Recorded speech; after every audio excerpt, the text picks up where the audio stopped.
Assalamualaikum warahmatullahi wabarakatuh. Jangan lupa subscribe, like, and share.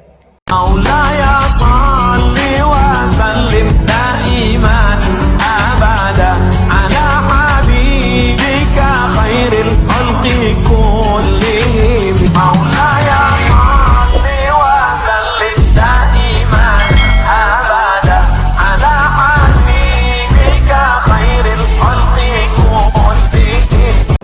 Assalamualaikum warahmatullahi wabarakatuh.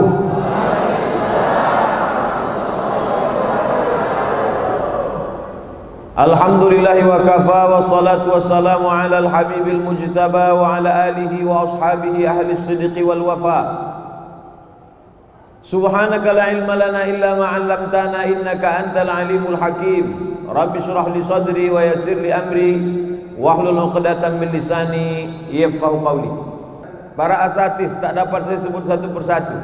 Para penghafal Al-Qur'an, bapak-bapak, ibu-ibu, hadirin hadirat, insyaallah semuanya dimuliakan Allah Subhanahu wa taala. Ada dulu namanya Uni Soviet. Tahu Uni Soviet? Kalau Uni yang satu lagi itu rumah makan. Ini Uni Soviet. Uni Soviet ini artinya Uni Persatuan Soviet, negara-negara yang bersatu menjadi sebuah blok besar namanya Uni Soviet. Lawan dari Uni Soviet ini United States of America, USA. Kalau yang ceramah ini UAS. Jadi Uni Soviet ini terakhir tumbang. Uni Soviet ini komunis, tak ada agama. Kata dia agama itu opium. Nabinya namanya Karl Marx, dilanjutkan oleh Stalin. Agama itu hanya membuat orang menjadi malas, kata dia. Maka tak boleh beragama. Quran dibakar, masjid dihancurkan. Nah, itulah ciri komunis. Mau negara kita jadi komunis? Oh, sebab itu jangan ngantuk-ngantuk. Kalau ngantuk komunis. Nah, lalu akhirnya Soviet ini tumbang.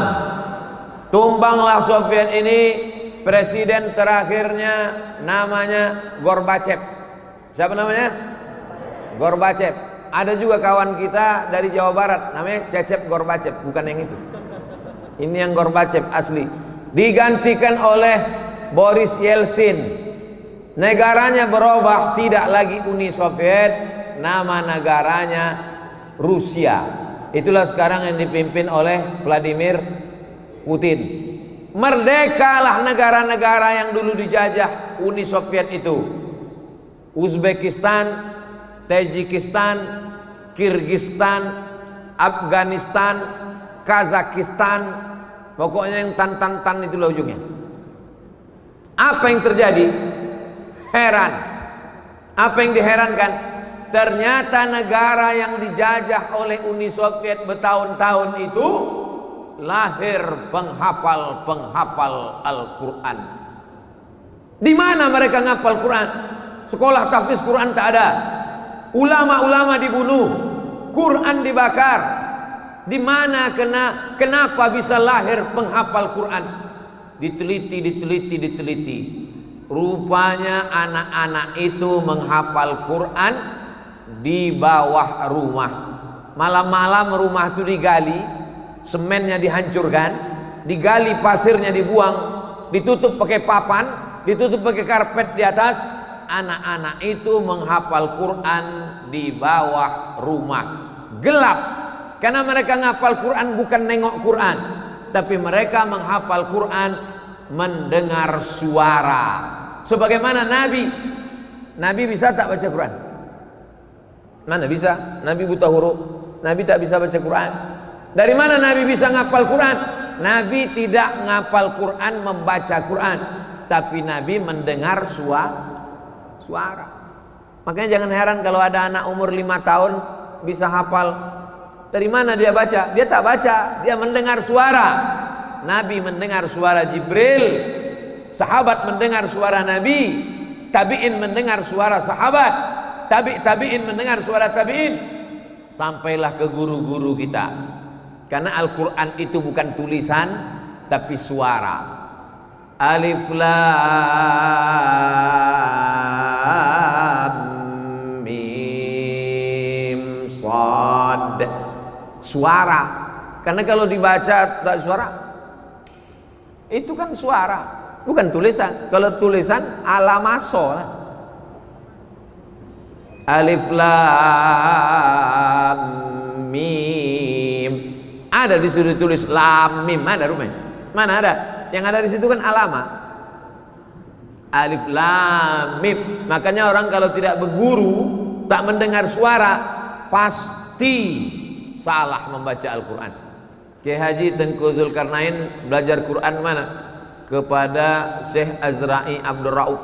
Syekh Azra'i Abdul Rauf itu 4 kali jadi Dewan Juri Musabaqah Tilawatil Quran Internasional di Makkah Al-Mukarramah. Bukan jadi peserta, jadi Dewan Juri. Tapi setelah zaman berganti, musim berubah, tak tergantikan. Belum ada lagi qori-qori Sumatera Utara sebagai juara, banyak, tapi menjadi juri belum ada. Mudah-mudahan dari Al-Musannif ini lahir generasi-generasi yang putus. Kalau gubernur, bupati, presiden banyak penggantinya. Belum mati aja udah siap penggantinya.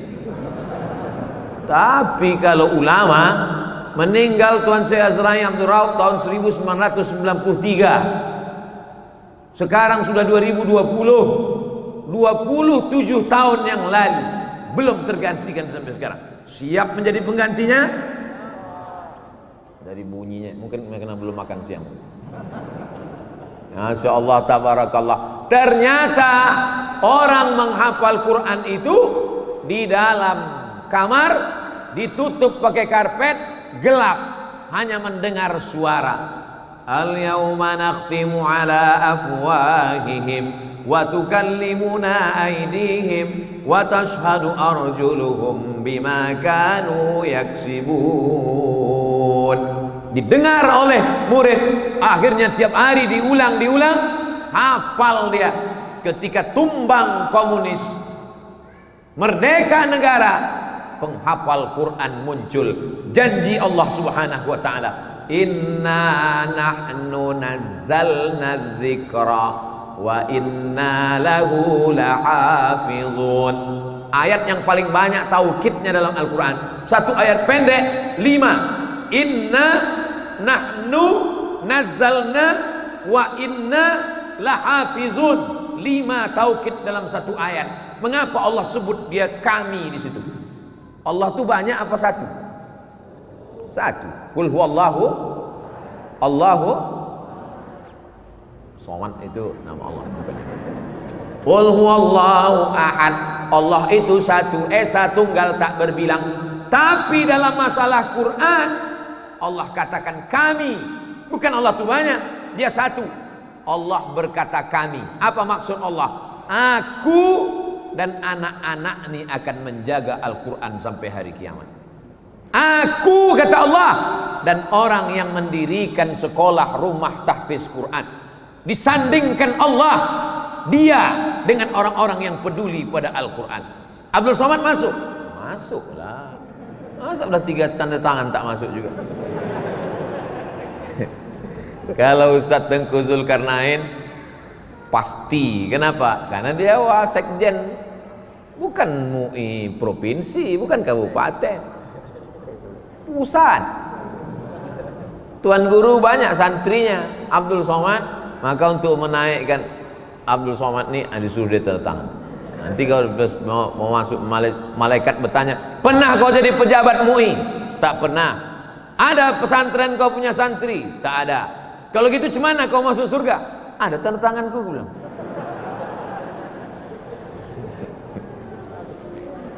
Setuju apa tidak? Banyak yang tak setuju ah. Wow. Oleh sebab itu maka kita punya berperan. Tadi saya sempat terkejut juga mendengar nama sekolah tahfiz Al-Quran An-Nahl. Kenapa An-Nahl pula? Rupanya Gang Tawon. Wah, itu dia. Tawon itu kan An-Nahl. Sempat nama gangnya Gang semut maksudnya namal. Apalah arti sebuah nama? What is in a name? Tapi dalam Islam nama adalah doa. Kenapa tawon? Karena kata Nabi masalul mu'minin kamasalin nahli. Orang beriman itu macam tawon. Orang beriman itu macam tawon. Kenapa tak dibilang orang beriman macam lembu? Mau dibilang lembu? Kau beriman macam lembu, kau tengok. Orang beriman macam tawon. Tawon itu 4 sifatnya. Yang pertama, tawon tidak pernah makan yang tak baik. Yang dimakan tawon adalah saripati bunga. Ada pernah kalian nonton TV tawon ditangkap KPK? Ada. Ada pernah tertangkap tawon sama Badan Narkotika Nasional, tawon ditangkap di diskotik karena nyabu? Ada? Tak ada. Tawon itu makanannya hanya yang baik-baik saja. Maka kalau anak kita mau menjadi penghafal Quran, kasih dia makan yang baik. Siap-siapkan mental. Ini ceramah saya ini agak lama nih, sampai azan zuhur. Jam 12 lewat lah. Yang kedua, tawon hanya mengeluarkan yang baik-baik saja. Tawon mengeluarkan madu. Semua suka madu kecuali ibu-ibu.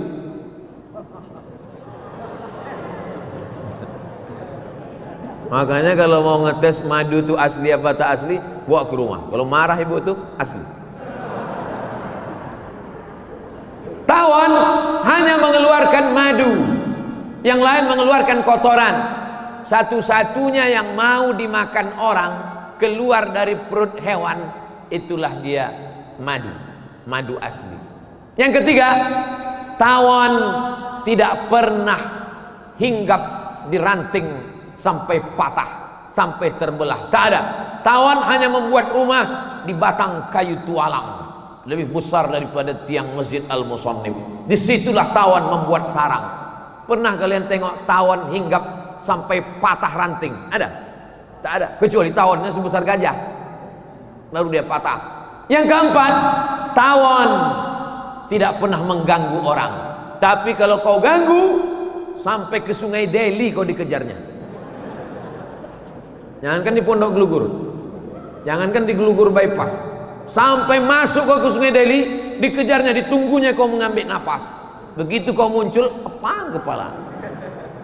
Dan tawon nyawanya akan berakhir ketika ekornya yang tajam itu dipakaikannya, apa namanya itu, sengatan tawon itu di ujung itu kalau sudah dipakainya sekali dia akan mati.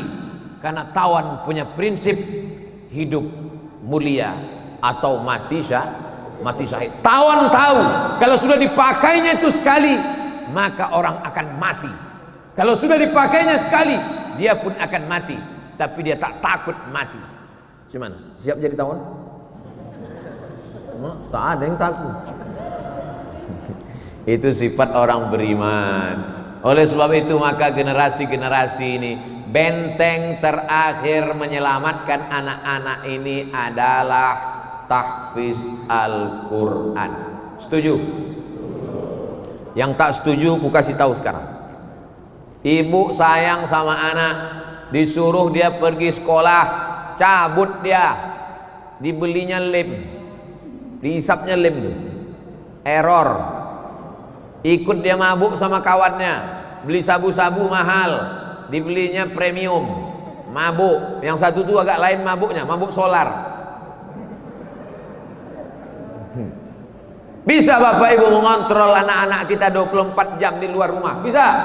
Mana bisa? Benteng terakhir adalah pondok pesantren, sekolah tafsir Quran Al-Musannif. Inilah yang akan membentengi anak-anak kita dari narkoba. Amin. Selamat mereka dari lem kambing. Amin. Selamat mereka dari LGBT. Amin. Badan tegap berotot, kumis melintang, nyetop sudaku melambai. Hai. Oleh sebab itu maka penyelamat terakhir, sayang sama anak bukan diletakkan di celah ketiak.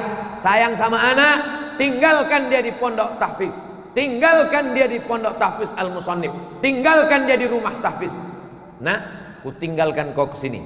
Jangan kau takut, kukirim kau mie instan sehari 3 kali. Bukan begitu sayangnya. Karena inilah yang akan menjadikan dia ini masih kecil-kecil, masih hijau-hijau. Dia ini seperti tanaman, tak bisa langsung dipindahkan ke kebun, mesti disimpan di dalam polybag. Tahu polybag? Kenapa diletakkan di polybag? Karena akan datang wereng memakan daunnya, akan datang ulat memakan pucuknya, akan datang kumbang memakan bunganya. Nih kalian nih banyak yang akan merusak kalian. Datang, kalian ini pucuk-pucuk hijau. Pucuk hijau ini semua mau memakannya. Semua mau makan kalian. Apalagi ulat-ulat. Ulat-ulat tuh suka makan pucuk. Pucuk. Maka kalian dijaga di pondok Rumah Tahfiz Al-Musannif. Siap? Bilang aja siap. Tapi mereka sudah ngaji. Pas saya tanya siap, insya Allah kata dia. Kenapa? Karena dia belajar dalam surat Al-Kahfi. Wala taqulanna li syai'in inni fa'ilun dzalika ghada. Jangan kau katakan aku akan melakukan itu besok. Illa ayyasha Allah, kecuali atas kehendak Allah. Jadi Bapak Ibu yang dimuliakan Allah, hebat pun komunis itu, kalau penghafal Quran menghafal di dalam rumah, di dalam gelap, ditutup, digali. Maka anak-anakku nanti kalau kalian ngapal Quran enak kalian di dalam rumah, di atas rumah, bukan di dalam rumah, bukan di bawah rumah, bukan menggali pasir. Kalian membaca nanti kalau agak-agak susah-susah, agak risau-risau, agak stres-stres sedikit, ingat cerita saya ini. Dengarkan, ingat baik-baik. Ini saya tidak menceramahi tuan-tuan guru, ini banyak tuan guru. Untung Ustadz Tengku Zulkarnain duduk di samping. Kalau sempatlah beliau di depan, saya ini rasa ceramah kontes dai cilik. Jadi saya ini sekarang sedang cerita sama kalian. Maka dengarkan baik-baik. Mudah-mudahan ini menjadi bekal. Mati Abdul Somad, masuk ke liang lahat, mengaji kalian sampai pahalanya ke makam. Terang kubur Abdul Somad, lapang kubur Abdul Somad. Banyak yang tak setuju. Hafal mereka 30 juz. Satu hari wajib ngulang 2 juz. Karena kalau tak diulang 2 juz, sebulan dia hatam 2 kali. Kalau tak diulang 2 juz, 1 minggu hilang 14 juz. Maka 1 bulan dia hatam 2 kali. 1 tahun dia hatam 24 kali. Ibu yang melahirkannya mendapat aliran pahala tak putus, unlimited edition, 24 kali khatam dalam sebulan. Mau? Masukkan anak sebelum tanggal penutupan berikut ini.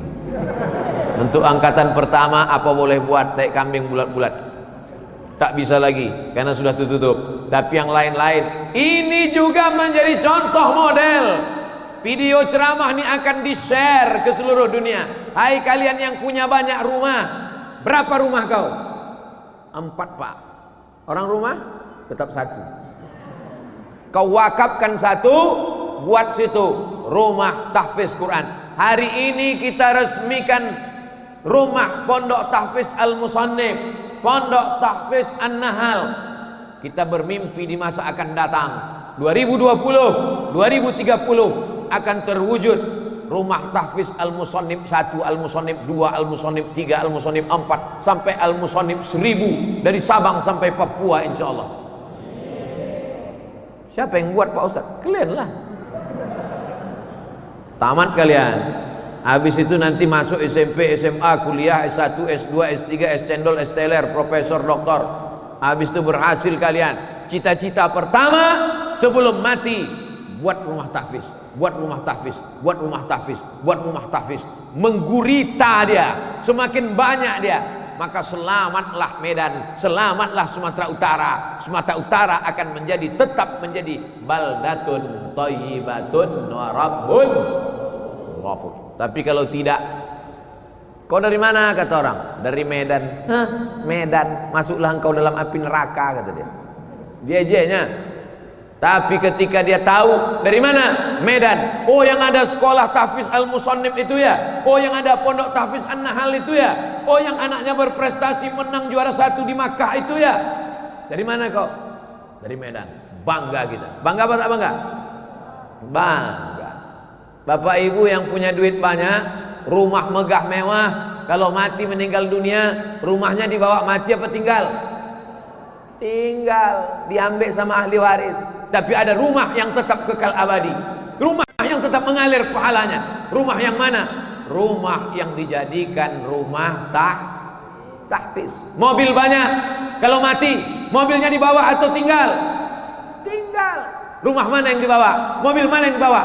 Mobil wakaf anak tahfiz, mobil ambulan wakaf untuk mengantar ibu-ibu hamil ke rumah sakit, bukan ke mall. Itulah yang mengalir kekal abadi. Oleh sebab itu maka orang Islam mesti ekonominya kuat, mesti rajin cari duit, tapi targetnya bukan dunia, targetnya akhirat. Kalau duitku banyak, akan kusekolahkan anak yatim, fakir, miskin, du'afa. Kalau duitku banyak, akan kubuat rumah-rumah tahfiz. Kalau duitku banyak, inilah yang akan menolong agama Allah. Kami ini udah tua-tua, kami ini generasi yang udah lolita, lolos 50 tahun, jelita, jelang 50 tahun, malaikat maut sudah dekat. Oleh sebab itu kami ini akan mati menghadap Allah. Tapi saya tak ragu sedikit pun. Banyak orang yang nasihati saya, Ustaz kalau ceramah jangan kuat-kuat kali, nanti putus surat leher itu Pak Ustaz. Ustaz banyak-banyak lah makan sedikit, kurus kali, nanti Ustaz mati. Saya tak takut, tak ragu mati sedikit pun. Karena kalau saya mati, ini yang di depan saya ini akan menggantikan insyaAllah. Siap? Tak siap dah. Siap. Dari mulai ujung rambut sampai ke ujung kaki ikut sunnah Nabi. Coba tengok. Pakai sorban, sunnah Nabi. Pakai baju putih, sunnah Nabi. Pakai tasbih, berzikir mengingat Allah Subhanahu wa taala. Maka mereka yang menghidupkan sunnah, ketika umat ini rusak, mereka yang akan menolong agama Allah. Ibu-ibu sudah menolong agama Allah. Ibu tak hafal Quran, ibu tak bisa baca Quran, ibu tidak punya rumah tahfiz Quran, tapi anak ibu, ibu wakafkan untuk agama Allah. In tansurullah, kalau kau tolong agama Allah, yansurkum, Allah akan menolong kamu. Wa yutsabbit aqdamakum, Allah akan mengokohkan kaki kamu ketika orang tak sanggup menghadap Allah, ketika kaki gontai, ketika jantung lemah. Tapi mereka akan mengalir pahala bapak ibu. Itu bedanya anak kandung sama anak orang. Kalau anak kandung tak perlu diucapkannya untuk almarhum, tapi kalau untuk Abdul Somad mesti kalian sebutkan untuk almarhum Abdul Somad Al-Fatihah. Jangan sekarang, nanti. Tapi kalau untuk mak kandung, untuk ayah kandung, tak perlu kalian ucapkan. Kenapa? Automatically, otomatis sampai. Lalu bagaimana dengan orang yang punya rumah wakaf? Bagaimana dengan orang yang mewakafkan tanah? Bagaimana dengan orang yang mengasih makan tahfiz Quran? Maka mengalir pahalanya. Man sanna fil islami sunnatan hasanatan. Siapa yang membuat tradisi yang baik, membuat rumah tahfiz, membuat pondok pesantren, membuat pendidikan agama Islam, falahu ajruha, dia dapat pahalanya. Wa ajru man amila biha, orang lain yang terinspirasi. Ini acara kita ini terinspirasi orang, ditonton sama orang. Ini kamera-kamera yang banyak ini hidup kan? Streaming kan? Memang kita tidak tablik akbar di Stadion Teladan. Memang yang nonton tidak 200.000 orang. Tapi kalau sudah di-share, maka insya Allah. Gimana? Udah kau share? Sudah. Berapa viewernya? Enggak bertambah-tambah Pak Ustaz. Rupanya paket tak ada. Share lah. Orang bawa kap rumah, orang bawa kap mobil, bawa kap tanah. Kau bawa kap paket aja pun tak mau. Mana mau masuk surga? Saudara yang dimuliakan Allah SWT. Kau wakaf apa? Wakaf tanah, masuk surga. Kau wakaf apa? Wakaf ambulan, masuk surga. Kau wakaf apa? Wakaf internet, masuk surga. Tapi surganya online. Ini amal jariah. Jadikan handphone kita, kamera kita itu menjadi syiar-syiar dakwah. Ibu-ibu yang update siang ini, buat di situ. Wakafkan tanah Anda, rumah Anda, tanah Anda, pulsa Anda, mobil Anda untuk menolong agama Allah Subhanahu wa taala. Allah tuh perlu ditolong apa tidak? Oh, ragu. Nanti mau dibilang perlu ditolong berarti Allah lemah. Kalau tak perlu ditolong, kenapa kita mesti menolong? Allah itu maha kaya. Wa huwal ghaniyul hamid. Allah maha kaya lagi maha terpuji. Itu Asmaul Husna itu di atas. Itu Asmaul Husna. Tak percaya? Nanti ya udah habis acara ini lu tengok. Untuk sekarang ini tengok sini aja dulu. Udah. Yang nama terakhir tuh Ar-Rasyidus Sabur. Asmaul Husna itu di atas. Di antara Asmaul Husna, wa huwal ghaniyul hamid. Wa man kafara. Siapa yang kafir? Tak mau dia baca Quran, tak mau dia berzikir. Allah maha kaya. Allah tak perlu sebesar upil, tak perlu sekutil mukmin, tak perlu. Lalu siapa yang perlu sama Allah tu? Allah perlu kita atau kita perlu sama Allah? Kita yang perlu sama Allah. Maka sesungguhnya kalau kita tolong rumah tahfiz, kita tolong hamba Allah, sesungguhnya kita sedang waman yashkur fa innama yashkuru li nafsih. Siapa yang bersyukur, siapa yang berterima kasih, bukan untuk Allah. Allah tak perlu. Wa may yanqalim ala aqibai. Siapa yang meninggalkan agama ini, semua dunia ini kafir, fala yadurrallaha syai'a. Allah tak rugi walau sedikit pun. Jadi jangan kita sangka kita menolong agama Allah. Aku yang menolong agama Allah nih, aku yang paling hebat nih, aku yang menghafal Quran nih. Berarti kau Fir'aun. Sikit-sikit aku, sikit-sikit aku, sikit-sikit aku. Jadi kalau ada di Medan ini bilang aku, campakkan ke Sungai Delhi. Tenggelam dia macam Fir'aun di Laut Merah. Kita ini mesti berkata kita, bukan bukan aku, tapi kita bersama. Insya Allah yang bersama ini dalam rangka peresmian Masjid Al-Musannif, Rumah Tahfiz Al-Musannif, Rumah Tahfiz An-Nahal, semuanya menjadi saksi kebaikan, semuanya menyaksikan, semuanya akan bercerita, semuanya akan menjadi syiar dakwah. Amin. Cuman baca Quran ini tak sama macam baca koran. Baca koran tak ada bedanya pendek sama panjang. Waspada. Baca panjang, waspada. Tak ada bedanya kan? Tapi kalau baca Quran beda panjang pendek. La in syakartum la azidannakum. Kalau kau bersyukur pasti ku tambah. Tapi kalau lamnya panjang, la in syakartum la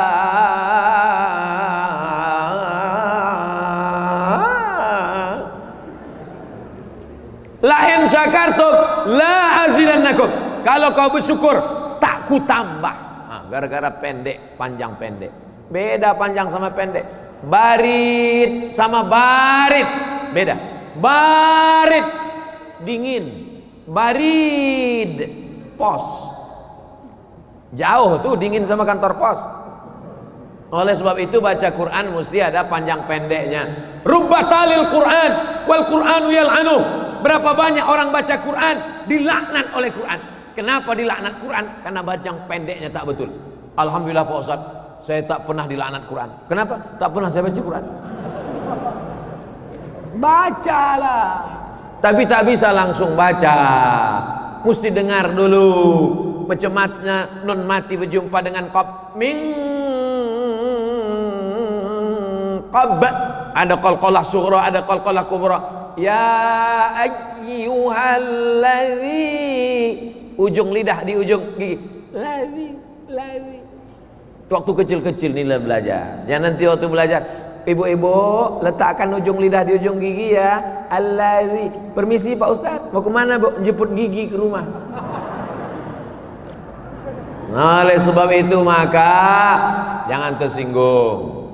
Mana tahu yang jangan tersinggung. Karena beberapa jamaah tersinggung mendengar pengajian saya, balik ke rumah berkunang-kunang mati. Pertama kali Quran mendengar dulu. Wa idza quri'al Quran, kalau ada orang baca Quran, fastami'u lahu, dengar baik-baik, wa ansitu, diam, la'allakum turhamun. Tadi waktu qari kita baca Quran semuanya diam. A'udzubillahi minasyaitonir rajim. Bismillahirrahmanirrahim. Semuanya mendengar. Aku Pak Ustadz payah tidur, kena penyakit insomnia. Tapi kalau udah ada orang ngaji nih, mau tidur aja bawa aku Pak Ustadz. Saudara yang dimuliakan Allah Subhanahu Wa Taala. Level pertama, dengar. Setelah dengar, ikuti mulut guru membaca. Bismillahirrahmanirrahim. Makanya gurunya laki-laki, muridnya laki-laki. Gurunya perempuan, muridnya perempuan. Jangan gurunya laki-laki, muridnya perempuan. Guru gatal. Makanya ada mahram, diajarkan baik-baik. Kalian nanti murid ngajar murid laki-laki. Ada pun anak-anak perempuan ibu, suruh juga dia belajar supaya tidak menjadi fitnah, supaya tidak menjadi isu. Oleh sebab itu maka setelah dengar macam mana bunyi tha, macam mana bunyi wa, macam mana bunyi qa, macam mana bunyi a, macam mana bunyi wa. Dan belajar bahasa Inggris kan? Ada dalam bahasa Inggris huruf shin. Shin ada? Ada, apa pula tak ada? Workshop. Shin. Shopping center. Saya bahasa Inggris nih bisa, cuman di sini ada dosen bahasa Inggris, nanti salah dikasihnya pula nilai. Ada belajar, ada dalam bahasa Inggris huruf tha, ada health, H-E-A-L-T-H, TH itu dibaca tha, health. Kota di Australia, Perth. Kau mau kemana? Pes sakit tikus. Perth, health, WHO, World Health Organization. Ada tha, ada shin. Tapi dalam bahasa Inggris tak ada huruf po. Ada huruf po. Mana ada? Where are you going? I'm going po Medan. Ada. Tak ada huruf bo. Bahasa Inggris tak ada huruf bod. Makanya bahasa Arab itu disebut dengan lughatul bod. Sadaqallahul azim. Alladzina idza asabatuhum musibah qalu inna lillahi wa inna ilaihi raji'un. Baca ayat sebelum itu bercerita tentang wa naqsim minal amwali wal anfusi wath thamarat wa basyiril sabat. Wa naqsim minal amwal wal anfusi wath thamarat wa basyiril sabat. Lengkap semuanya di situ. Ada tha, ada sa, ada sya, ada so. Bahasa Indonesia tak ada itu. Kau dari mana tadi? Dengar tausiah Ustaz Salman. Tak apa-apa, tak salah. Tapi kalau udah bahasa Arab, makanya orang membaca Quran itu semua potensi dirinya keluar. A'udzubillahi minasyaitonir rajim. Ini baca a'udzubillahi minasyaiton. Nyebut nama setan aja salah. Setan, kenapa kau tak lari? Nama aku salah kau sebut gitu. A'udzubillahi minasyaitonir rajim. Bismillahirrahmanirrahim. Pegang dada. Tak bergetar dia. Ha kecil. Tapi kalau besar, gosok gigi dulu. Ha kecil itu tak bergetar dia. Macam itik dikejar ayam. Tapi kalau ha besar, bergetar. Itu dikaji. Pertama dengar, setelah dengar baca. La aqulu alif lam mim harf. Kalau waktu habis kasih tahu. Aku tak katakan alif lam mim itu satu huruf. Alif satu huruf, lam satu huruf, mim satu huruf. Setiap huruf dibalas 10 kebaikan. Alif lam mim. Berapa? 30. Maka kalau ada yang tak lancar baca Quran, jangan berkecil hati, karena makin tak lancar makin banyak pahalanya. Yang lancar hurufnya sedikit, alam nasrah, tapi yang tak lancar alam. Tapi janganlah tiap hari pula. Waktu baru-baru belajar oke lah. Pertama dengar, setelah dengar baca, setelah baca pahami artinya. Coba ku tengok Quran kau, mana Quran kau sekarang? Pas dibuka Qurannya, alah, Quran mahar nikah tahun 71. Titik ba pun udah dimakan rayap 3. Belilah Quran yang pakai terjemah. Ada Qurannya, ada terjemahnya, berwarna-warni pula. Idgham, ikhfa, gunnah, qalqalah, bila gunnah. Ada terjemahnya, ada Qurannya, ada terjemahnya, ada tajwidnya, ada tafsirnya, ada asbabun nuzulnya. 5 isinya. Harga berapa Pak? 250.000. Ditawarnya pula 50.000. Datang orang ngetuk pintu. Assalamualaikum, assalamualaikum. Mau apa Pak? Ini saya nawarkan Quran. Ada 5, ada terjemah, ada tajwid, ada tafsir, ada asbabun nuzul. Berapa Pak? 250.000, 50.000 ya. Langsung diambil bapak tuh pisau. Untuk apa Pak? Kau bunuh aja aku. Kau ini menawar apa membunuh? Untuk sepatu 50 juta. Untuk kenapa ini yang menghalangi engkau dari neraka? Bisanya pula kau tawar 250.000. Ada pula orang Quran disimpan di dalam lemari. Quran diletakkan dalam kotak kayu jati, dikunci, masuk ke dalam lemari, dikunci, diletakkan di ruang tamu. Setiap tamu datang menengoklah. Oh, cantik ya. Ini Quran apa nih? Inilah Quran waktu mahar nikah dulu. Semua tamu asal menengok macam menengok kucing. Bukan begitu cara memuliakan Quran. Quran memuliakannya dibaca. Quran itu kalau dibaca bersuara. Ada pula orang Quran baca Quran sekarang tak bersuara. Diam aja. Kok kenapa baca Quran tak bersuara? Ini Pak namanya new normal. Apa pula new normal?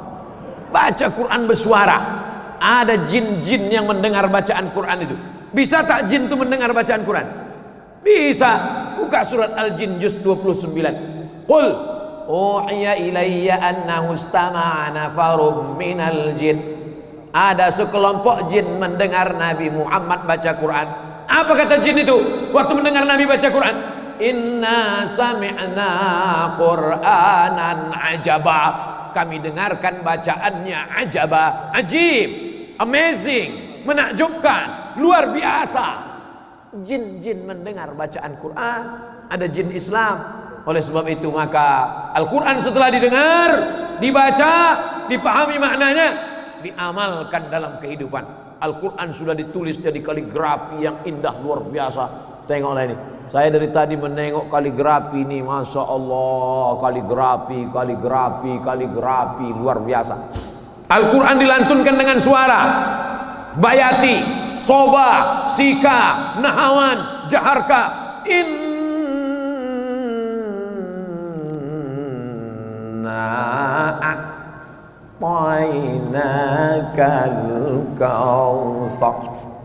Ada suara yang menyihir orang, memukau orang. Ada tulisan yang menyihir orang. Ketika melihat tulisan ini, saya Pak Ustadz dari tadi saya perhatikan tulisan ini, terpukau saya. Apanya yang kau terpukau? Terpukau saya entah apa bacaannya.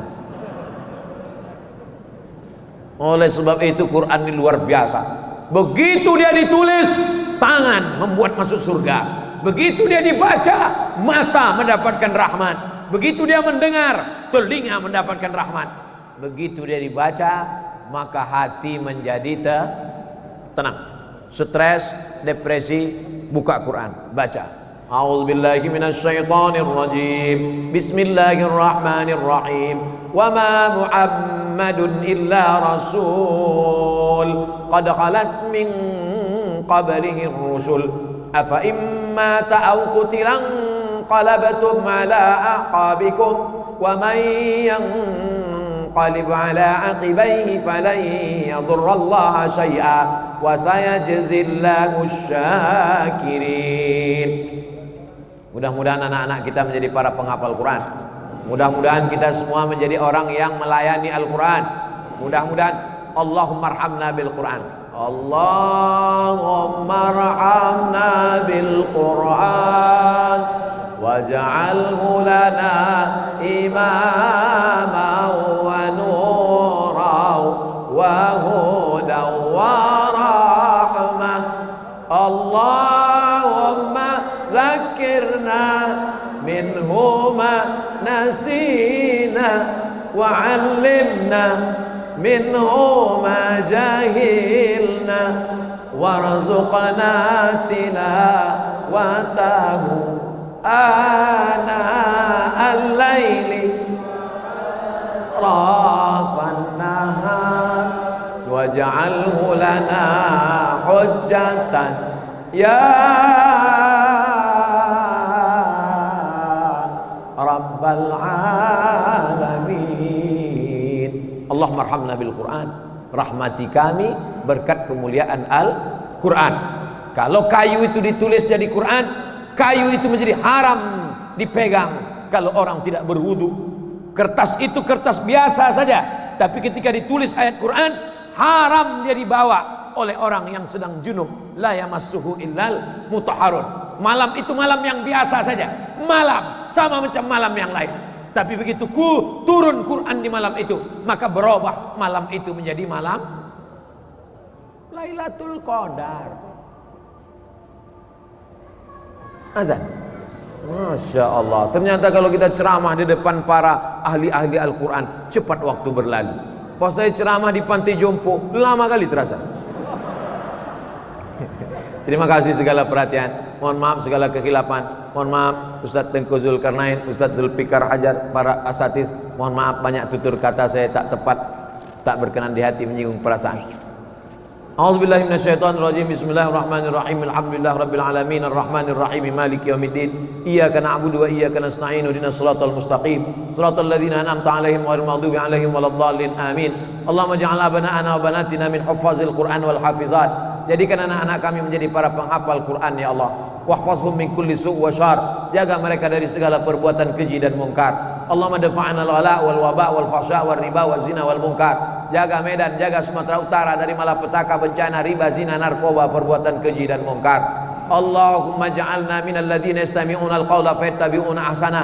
Yang hadir hari ini, yang mendengar tausiah ini, menyaksikan tentang rumah tahfiz, pondok tahfiz, terbukalah pintu hati mereka untuk membuka rumah tahfiz pula ya Allah. Rabbana atina fid dunya hasanah wa fil akhirati hasanah wa qina adzabannar. Wa sallallahu ala sayyidina wa maulana wa syafi'ina wa dhukrina Muhammad wa ala alihi wa sahbihi wasallam walhamdulillahi rabbil alamin. Taqabbalallahu minkum